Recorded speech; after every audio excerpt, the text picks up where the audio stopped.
Salut, salut.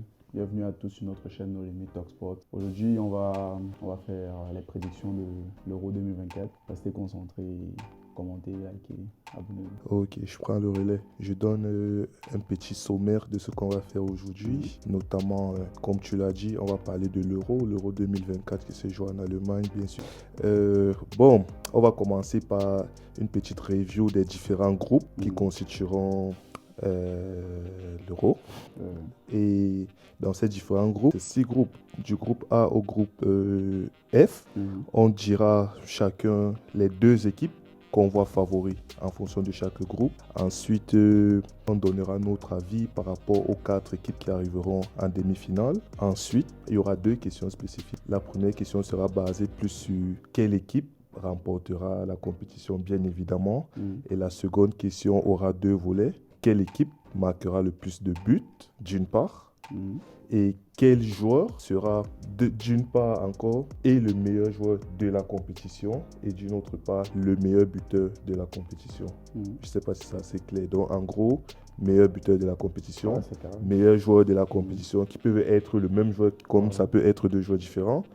L'équipe qui marquera le plus de buts de la compétition et pour finir le vainqueur de la compétition. Bon, ceci étant dit, je te fais la présentation des groupes, je te donne les équipes et tu me donnes tes favoris, tes 2 favoris.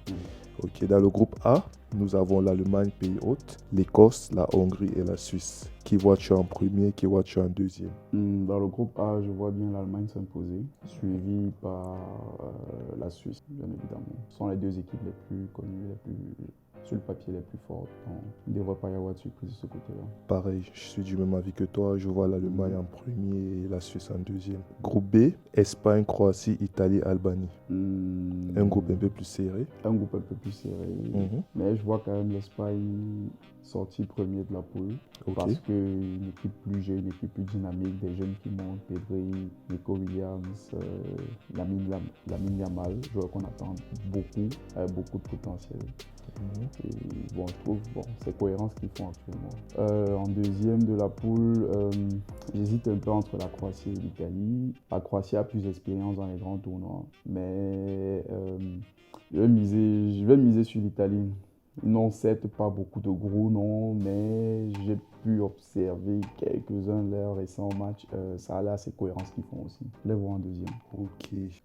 En ce qui me concerne, moi je dirais Croatie premier, Croatie l'expérience. Le vécu, comme je dis, dans les grandes compétitions, ils ont toujours répondu présent. Et jusqu'à preuve du contraire, ils sont toujours arrivés minima en demi-finale. Donc j'ai choisi de miser sur l'expérience, l'Italie premier. Et ce qui est qu'est-ce que je dis, la Croatie premier, pardon. Et ce qui est du deuxième, je dirais l'Espagne. L'Espagne pour le vécu, l'Espagne pour la grande histoire, l'Espagne. Parce que c'est l'Espagne, malgré le fait que cette année, ils ont beaucoup de jeunes dû à un renouvellement du cycle et tout. Mais bon, pour moi, ça reste l'Espagne au-dessus de l'Italie, malgré le fait que l'Italie soit le vainqueur de l'édition précédente. Donc, groupe C, Slovénie, Danemark, Serbie, Angleterre.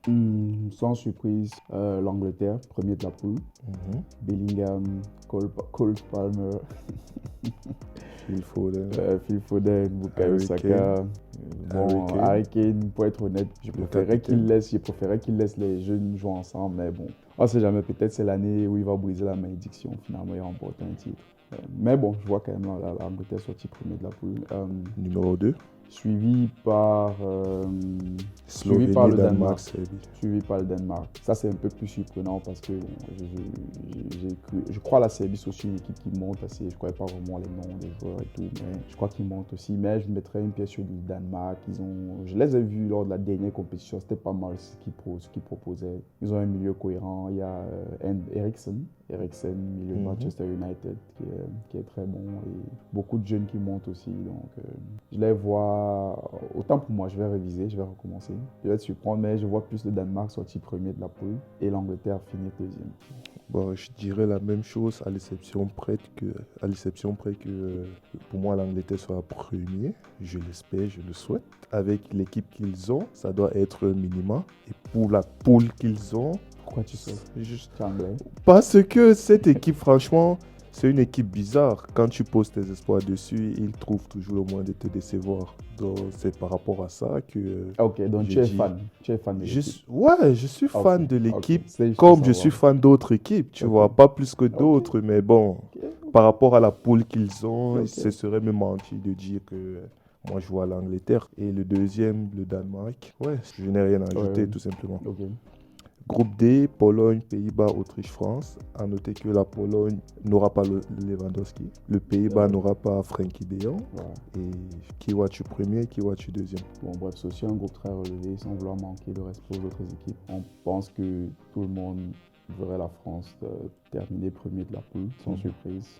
Parce qu'il y a une équipe plus forte, parce que en fait ils peuvent nous former deux équipes tellement ils ont de bonnes doublures à tous les postes, que ce soit de l'attaque, en partant de l'attaque jusqu'en défense. Bien sûr, les espoirs de la France se reposeront sur Kylian, comme d'habitude, et Randal Colomwani. Ok. Randal, Petite pique. c'est pas une pique, c'est Je pas une l'accepte. pique. Je crois en toi, je crois en toi. S'ils ne croient pas en toi, moi je crois en toi. Je sens que tu vas faire une grande compétition. Nous croyons tous Ouais, en ouais, toi. ouais. C'est pas ça le problème. Et en deuxième, je vois bien les Pays-Bas aussi, là, sans surprise, parce que plus fort que l'Autriche, parce que plus fort que la Pologne maintenant que Lewandowski n'est plus là. Ouais, ouais. Depay, on compte sur toi. Bon.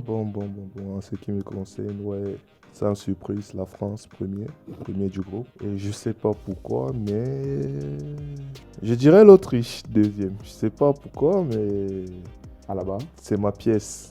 Je dirais pas Alaba, mais c'est une équipe, tu vois. Ils ne sont pas favoris naturellement. Ils ne sont pas outsiders non plus. Mais ils peuvent créer la surprise. Voilà, ils sont dans l'entre-deux en fait. Tu vois, tu sais pas trop à quoi t'attendre. Ok. Mais Ouais. je dirais l'Autriche deuxième. Ok. En ce qui concerne le groupe E, il y a la Belgique, la Slovaquie, la Roumanie et l'Ukraine. Belgique premier, parce que bon, De Bruyne, Lukaku en attaque, ils ont su très bons ailiers. Je sais pas, Mertens joue encore. En équipe nationale, je sais pas. Je sais pas, ok. Mais ils jouent toujours quand même. Bon, mais en tout cas, globalement, les gars, ils ont de meilleurs joueurs. On va pas se mentir. Voilà. Oh, ma petite Nat. Comment j'ai pu l'oublier en fait? Oh là là là là. Okay. Doku. Il va théoriser les gars. Il va théoriser les gars. Il faut oublier qu'il y a Kevin De Bruyne au milieu. Bien sûr, lui je l'ai cité. Parce que justement, c'est.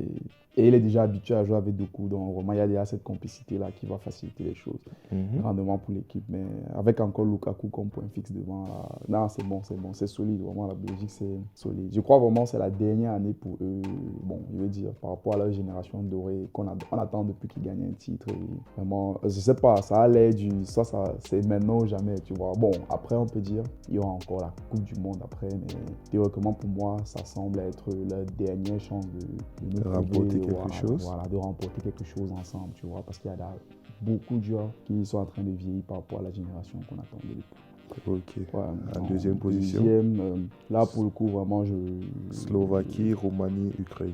J'ai du mal à faire une prédiction basée sur des recherches précédentes. En fait, j'ai fait aucune recherche sur ces équipes, pour être honnête. Donc, je dirais juste comme ça, la Roumanie. Ok.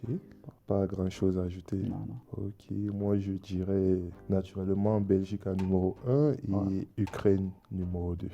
Donc Ukraine pour l'Union. En dehors de ça, je dirais, ouais, c'est toujours une équipe pareille comme l'Autriche. C'est une équipe qui sait quand même semer le doute dans la tête des grandes nations. Et ouais, certes, ils ne partent pas loin, mais ils sont toujours là pour jouer les troubles faits. C'est tout ce que j'ai à dire concernant cette équipe. Je mise beaucoup sur eux en groupe. Groupe F, le dernier groupe, il y a la Turquie, la Géorgie, le Portugal, la République tchèque. Le GOAT, Cristiano, Portugal, premier de la poule. Il va nous faire une grande compétition. Je vois le Portugal aller très loin. Ils ont une très bonne équipe. Après la France, pour moi, c'est peut-être, bon, hormis l'Angleterre qui a vraiment des noms, mais je trouve que le Portugal, c'est beaucoup plus cohérent. Tu as des comment dire ça.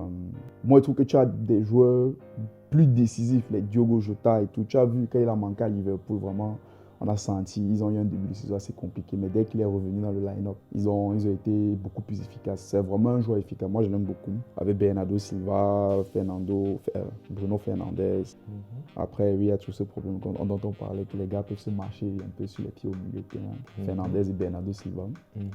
Mais sinon, ça reste assez cohérent. C'est qu'ils ont vraiment de très bons joueurs, défense, attaque et le GOAT, bien entendu, Cristiano. Donc, Portugal premier. Deuxième position.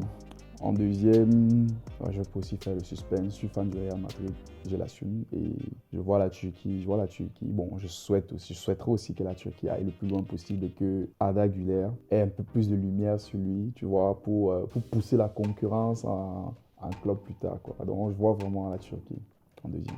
Ok, ça se tient. En ce qui me concerne, pareil que toi, Portugal premier, Turquie deuxième, sans trop de surprise. La Géorgie, oui, il y a ce qui Kvaratskhelia.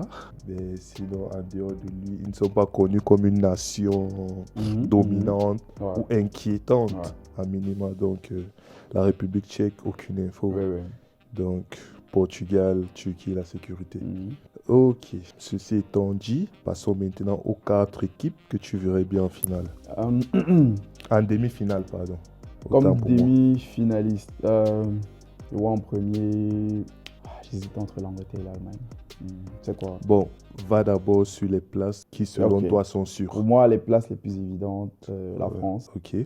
La France, ensuite le Portugal. Ok. Ensuite, c'est pas facile.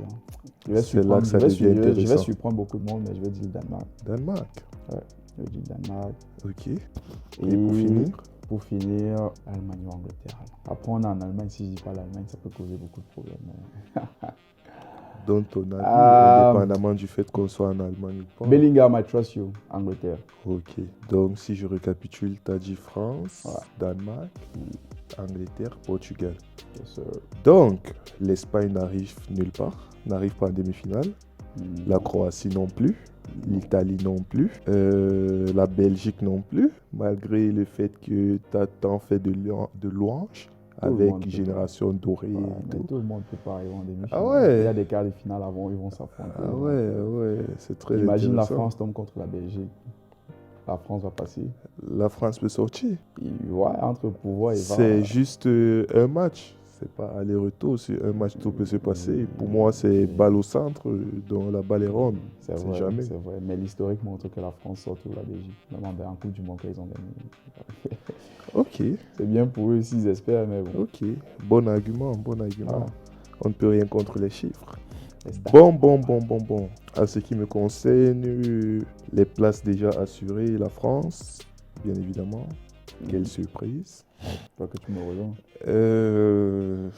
L'Angleterre, la France, l'Angleterre, le Portugal et ma 4e équipe, moi je dirais la Croatie. Vraiment la Croatie. Ok, je te renvoie la question. Tu laisses l'Espagne, la Belgique. Bon, en ce qui me concerne, l'Espagne, comme j'ai dit déjà, tu vois, dans la poule, ils sont dans la même poule que la Croatie, je les ai mis deuxième. Et encore, ça se tape avec l'Italie, tu vois. Deuxième, pourquoi? Manque d'expérience. Deuxième, pourquoi? Parce que c'est une équipe jeune, c'est une équipe, ils n'ont pas vraiment, tu vas citer 2-3 noms comme Lamine Yamal, et encore, il n'a pas vraiment l'expérience en tant que tel, c'est un petit, c'est quoi? C'est sa vraie première saison au haut niveau, donc franchement, c'est une équipe, ils ont le temps, en fait, ils ont le temps de grandir et tout. En ce qui concerne la Belgique, c'est une équipe qui ne m'a jamais fait, comment dire, ils ne m'ont jamais donné de sensations, ils ne m'ont jamais fait croire vraiment qu'ils peuvent... Ils sont là pour te donner des sensations. Je donne mon ressenti, justement. On a beau citer des De Bruyne, des Doku, des Lukaku, des qui tu veux, mais c'est une équipe qui ne m'a jamais fait, tu vois peut-être je prends le Portugal par exemple, tu vois. Le Portugal, oui, voilà une équipe où tu regardes l'effectif, tu regardes les joueurs, tu te dis ouais, ils font partie des favoris, tu vois. Tu as cette facilité de dire qu'ils font partie des favoris et généralement, ils arrivent quand même devant. Après, on les fait sortir. Par contre, la Belgique, moi, je n'ai pas cette facilité de dire ils sont favoris. Tu vois ce que je veux dire?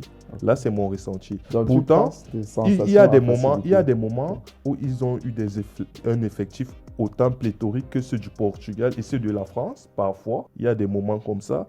Lorsqu'on disait vraiment que c'était la génération dorée avec les Hazard, Kevin De Bruyne, tout ça. Mais malgré cela, je ne les ai jamais mis, moi, à chaque fois qu'on m'a demandé de choisir des favoris pour une grande compétition, je ne les ai jamais mis devant, tu vois.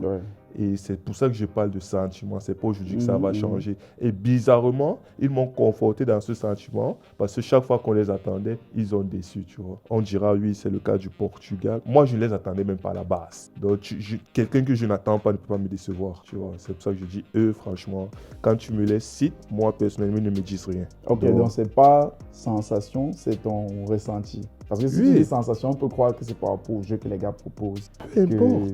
Tout ça fait partie le jeu qu'ils proposent. Que ce soit le jeu qu'ils proposent, que ce soit les automatismes, que ce soit les résultats. Ok. Tu vois, tout ça fait partie, c'est un ensemble en fait. Moi, bref, comme j'ai dit, c'est pas une équipe qui m'intéresse personnellement. Donc, c'est ça. Il y a une équipe là, est-ce qu'il y a une équipe là qui propose un jeu qui te procure vraiment des sensations? Actuellement, je dirais... Attends, je fais d'abord un récapitulatif de mes demi-finalistes. Bizarrement, on n'a pas mis l'Allemagne. Tu as dit la France. La France te procure des sensations quand tu les vois jouer. C'est ça que je dis. Attends, tu m'as demandé une équipe, non? Je fais le récapitulatif. Non, parmi tes demi-finalistes. C'est ça que je dis. Oui. C'est ça que je dis. Si tu me laisses parler, je fais le récapitulatif de mes demi-finalistes. Et maintenant, en fonction de ça, je sortirai une équipe, en fonction de comment je vois la chose, qui me procure, entre guillemets, des sensations. C'est bon? Donc, je disais, il y a la Croatie, il y a le Portugal, il y a la France, il y a l'Angleterre. Tu vois, je dirais le Portugal. Moi, je dirais le Portugal me procure des sensations, par exemple. Tu vois. Tu aimes leur jeu? J'aime leur jeu. Ouais. J'aime leur jeu, malgré le fait qu'à certains moments, bizarrement, même si c'est mon joueur, même si c'est mon GOAT, même si c'est mon joueur préféré, tu vois, j'essaye de rester un minimum objectif. Malgré le fait que, sans Cristiano Ronaldo, je trouve qu'il procure encore plus de sensations, tu vois. Ah bon? Il joue mieux sans Cristiano? Je trouve. Ok. Je trouve. Okay. Du moins, dans 90% des matchs. Ok. Tu vois, laissons le Portugal, tu as répondu. Parce que tu as dit, tu exclus la Belgique de tes demi-finalistes parce qu'ils se procurent pas des sensations. La France te procure des sensations quand tu les vois jouer? La France, non. Mais tu veux savoir la différence? C'est quoi? Parce que la France nous a prouvé qu'avec ou sans sensation, ils gagnent. Ils ont le football de la gagne. Ok. Non, c'était juste, vois la différence? Juste pour comprendre. Tu vois la différence? Donc, ce n'est pas qu'une question de sensation qui t'a fait choisir les demi-finalistes. Ce n'est pas juste pour ça que tu élimines la Belgique. Ok, là, c'est clair. Non. Là, c'est clair. Non, je dis la vérité. C'est pour ça qu'on dit, tu as des affinités avec certaines équipes par rapport à d'autres, tu vois. C'est pas parce que je dis, par exemple, que, ok, je suis fan du Real, que je vais dire que le football du Barça est dégueulasse ou bien qu'ils ne savent pas jouer au football. Non, c'est mon affinité. Tu vois, je me retrouve plus quand je supporte le Real parce que j'aime le style de jeu, parce que j'aime les sensations qu'il m'apporte. Tu vois, ce truc-là d'être mené jusqu'à la 90e minute, mais tu sais que c'est pas fini. Ouais. Or, un fan du Barça, qui est mené à la 90e minute, il sait que c'est fini, mais ça ne veut pas dire qu'un joue plus mal que l'autre, mais c'est juste que tu as des affinités, tu vois. Donc, moi, c'est ça en fait. La Belgique, c'est pour ça que je dis malgré. Ils peuvent jouer bien. Je ne dis pas le contraire. Ils peuvent avoir le meilleur football de la compétition, je ne dis pas le contraire, tu vois. Mais malheureusement, ça peut être injuste. Tant qu'ils ne gagnent pas, moi, je ne vais pas changer de fusil d'épaule, tu vois. La France n'a pas demandé mon avis, ils se sont imposés. Bon, non. Ils ne sont pas favoris pour toi. Ils se sont imposés. Parce qu'ils ne gagnent pas. Okay. Ils ne gagnent pas. Ils déçoivent toujours. Okay. Toujours. Donc, ceci étant dit, selon toi, quelle équipe marquera le plus de buts d'abord, dans un premier temps? Je vois bien le Portugal marquer plus de buts dans la compétition. Ouais. Tu peux développer un peu? Parce que tu as avoir Cristiano, je pense que je le trouve vraiment en jambes. Il a doublé récemment. Ils ont d'autres comment dire, joueurs très offensifs qui peut aussi marquer. Bruno Fernandes. Tu as le remplaçant de Cristiano potentiellement. Bon, je ne sais pas comment ils vont démarrer. Gonzalo Ramos, il est aussi excellent, il est bon. Je le vois bien marquer, je vois Cristiano marquer, les Fernandez, les liés gauche là, comment il s'appelle encore? Leao, je le vois bien marquer. C'est vrai qu'il ne marque pas beaucoup, énormément, mais dans une compétition comme ça, je le vois bien marquer. Je trouve que les gars, ils ont assez de talent offensif, tu vois, même les défenseurs sont à même de marquer. Donc, dans la somme, et quand je vois la poule, tu peux revenir un peu sur la poule. La poule du Portugal. C'est vrai qu'elle avait l'air assez relevée. Turquie, Géorgie, République tchèque. Ça va le faire. La Géorgie semble leur manquer de respect. Géorgie, République tchèque. C'est vrai, le football a évolué de telle en sorte que même les petites équipes ne sont plus tellement petites. Tu vois, elles produisent quand même un jeu. peuvent se, regrouper en bloc bas et tout, mais je vois quand même, par rapport à la poule aussi, je vois le Portugal bien mettre plein de buts. Voilà. Ok, pas mal, c'est intéressant.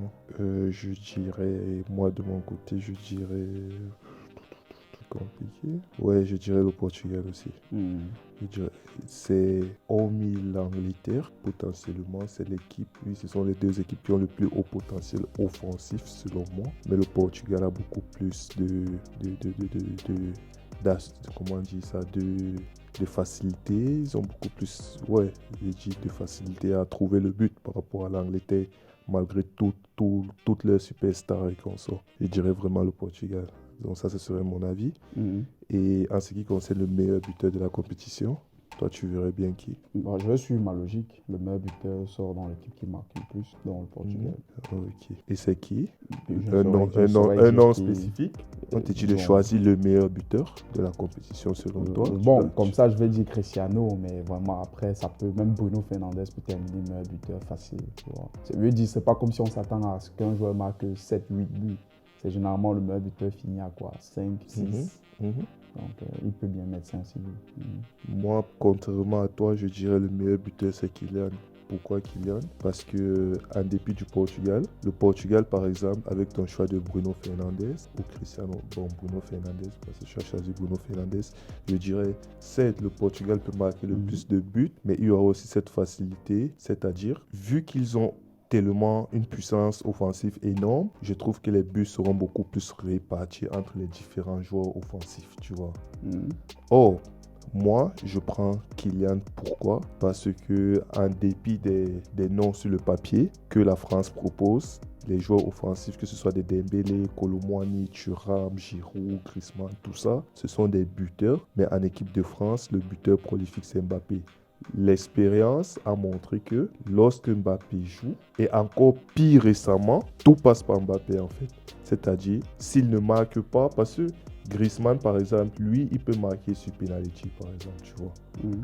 Il a cette fois-ci, c'est lui le tireur de penalty. Et encore, même je doute, peut-être qu'ils vont redéfinir encore les rôles pour cette compétition. Mais Mbappé, c'est vraiment celui qui incarne, comme on dit, toute l'équipe fait le travail, c'est lui le finisseur attitré. Et on l'a vu même dans les matchs amicaux, même lors de leur dernière rencontre et tout. Lorsque Mbappé joue, il marque en équipe de France. Lorsqu'il joue, il marque. Non, pas tout le temps. Presque 90% des cas. En Coupe du Monde, il a attendu les quarts ou demi pour commencer à marquer. En Coupe du Monde, qu'il ait attendu même la finale, à la fin de la compétition, lorsqu'on a mis les meilleurs buteurs, il était meilleur buteur, non? Avec Messi. Donc, qu'il ait commencé à marquer en quart de finale ou qu'il ait marqué tous ses buts en demi-finale, à la fin de la compétition, lorsqu'on regarde le meilleur buteur, on voit le nombre, on voit Kylian. Parce que la façon dont tu parles, c'est genre, il va marquer à chaque match, il va les faire se qualifier tout seul. Non, c'est pas ce qui va se passer. Mais c'est ça que je dis. C'est pour ça que j'ai dit 90% des cas. Il a des joueurs à côté de lui, il n'a pas des plots. Il peut être en position où il fait la passe pour qu'un joueur marque, oui. Je n'exclus pas cette possibilité. Tout comme un autre joueur peut faire la passe ou un centre Giroud marque.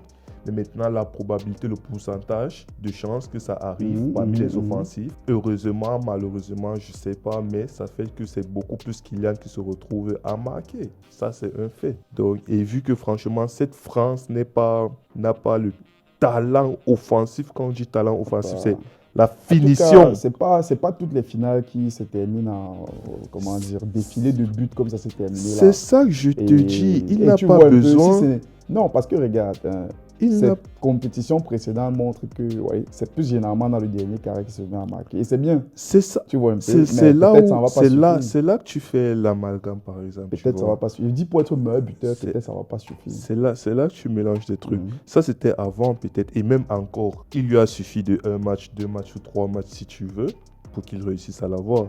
Là encore, les matchs n'ont pas commencé. On ne sait jamais, peut-être d'ici lundi, parce que leur premier match c'est lundi. Peut-être d'ici lundi, dès le premier match, il peut commencer à marquer, par exemple. Bien sûr. Il peut essayer de te mettre peut-être 2 buts. Après, il fait une disette sur les 3 prochains matchs. Après, il recommence à marquer, tu vois. Il a plus cette facilité à mettre les doublés, les triplés.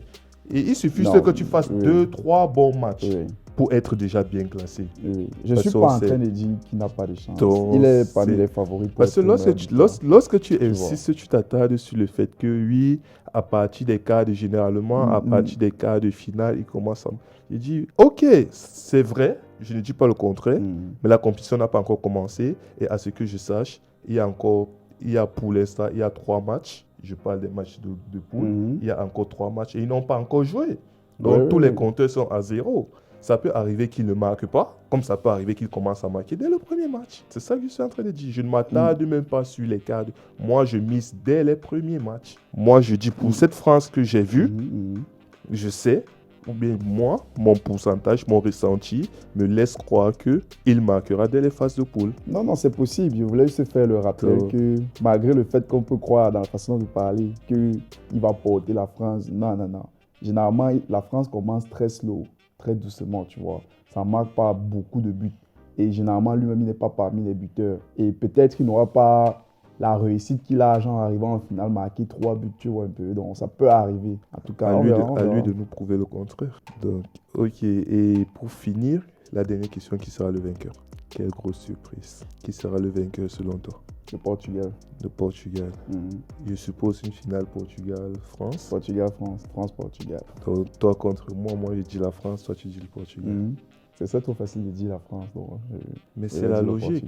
C'est la logique. Non, qu'est-ce qu'il y a de logique dedans? Est-ce que la France, sur le papier, oui, ils sont plus forts qu'eux. Ils sont favoris, même dans une finale face au Portugal, mais après, c'est pas favori, il y a des kilomètres entre les deux équipes. Il y a il y a 2 trucs qui sortent de tout ce qu'on est en train de dire depuis. C'est que de 1, nous deux, nous avons éliminé... Non, toi, tu n'as pas éliminé l'Italie dès le premier tour. Tu as laissé passer l'Italie. Mais bizarrement, nous deux, nous ne voyons pas l'Italie aller loin. L'Italie qui est l'actuel tenant du titre. Ça, c'est le premier fait marquant. Et le deuxième fait marquant, c'est l'Allemagne, qui est le pays organisateur. On ne les voit pas non plus arriver loin. Qu'est-ce qui, selon toi, comment dire, qu'est-ce que ça fait ressentir? Qu'est-ce que ça signifie? Non, ça veut dire que... ça exprime, en fait. Ça veut juste dire que peut-être au final, on aura tous les deux torts, parce que c'est même pas comme si l'année où, il y a 4 ans, quand l'Italie a gagné, beaucoup les voyaient arriver en finale. Tu vois un peu. Je veux dire, en tant que pronostiqueur, tu ne peux te baser que sur la forme du moment, la qualité des joueurs. C'est sur ça que tu te bases pour dire un tel ou un tel va avancer, tu vois un peu. L'Italie, c'est pas l'objet le plus brillant, entre guillemets, actuellement. Mais ils peuvent encore nous surprendre et arriver en finale, tu vois. Mais la logique voudrait qu'on parte sur les équipes nationales qui ont le plus de talent. C'est pour ça que tout le monde met la France. Bon, la France, ils prouvent en plus d'avoir les talents. Mais bon, ils sont aussi sortis à l'Euro. Ils étaient sortis en quoi? C'était quart de finale. Demi-finale contre la Suisse. Contre la Suisse. C'était demi-finale? Ouais. L'Italie joue contre la Suisse en finale? L'Italie joue contre l'Angleterre en finale. Et comment la Suisse, ils ont battu l'Italie? Non, c'est en quart de finale. En quart de finale, ouais. Quart de finale. Donc tu vois, eux-mêmes, ils étaient sortis tôt. Après, oui, on peut revenir sur les raisons pour lesquelles ils étaient sortis, mais ils étaient sortis. Donc vraiment, ça se joue à... Ça se joue à... Je dis seulement l'objet le plus brillant. Bon, parmi les 2 objets les plus brillants, j'ai choisi le Portugal.